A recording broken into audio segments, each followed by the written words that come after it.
Vietnam, negara kecil di Asia Tenggara yang dulu identik dengan perang, penderitaan, dan kemiskinan. Namun, siapa sangka hanya dalam beberapa dekade Vietnam menjelma menjadi salah satu ekonomi paling menjanjikan di kawasan Asia Tenggara dan Asia.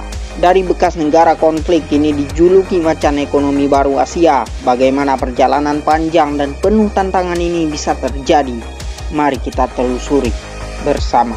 Ketika Perang Vietnam berakhir pada tahun 1975, negara ini tidak hanya menang melawan Amerika Serikat, tapi juga mewarisi kehancuran total. Infrastruktur porak-poranda, jutaan nyawa hilang, dan ekonomi terpuruk. Dunia menutup diri terhadap Vietnam karena ideologi politiknya, membuat negara ini terisolasi total. Hasilnya apa? Selama lebih dari satu dekade, rakyat hidup dalam kemiskinan yang ekstrim, inflasi melonjak, kelaparan meluas, dan negara berada di ambang kehancuran. Titik balik dari Vietnam datang pada tahun 1986. Pemerintah Vietnam memperkenalkan kebijakan besar yang bernama Doi Moi, yang berarti pembaruan. Sistem ekonomi yang tadinya tertutup ala sosialis mulai bertransformasi menjadi model campuran.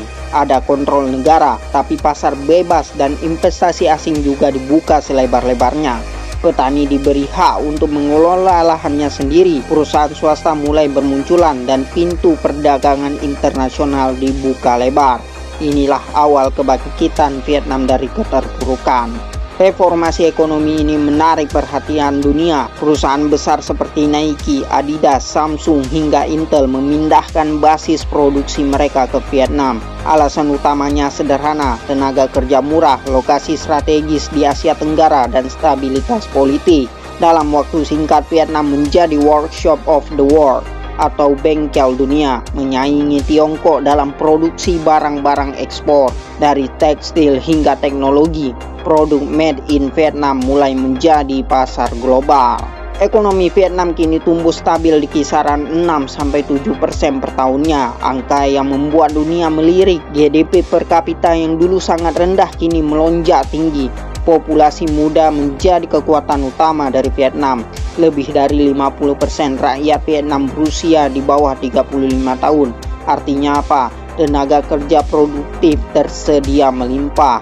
Bukan hanya manufaktur, Vietnam juga mulai merambah ke sektor digitalnya, startup, dan vintage.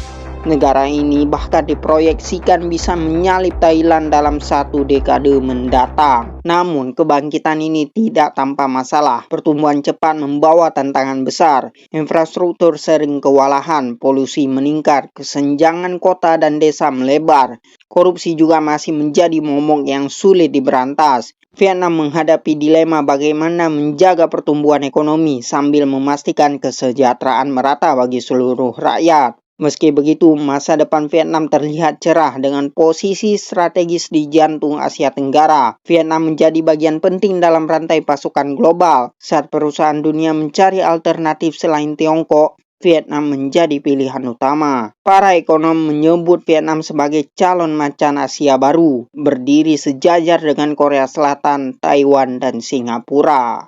Kisah Vietnam adalah bukti nyata bagaimana sebuah negara bisa bangkit dari keterpurukan.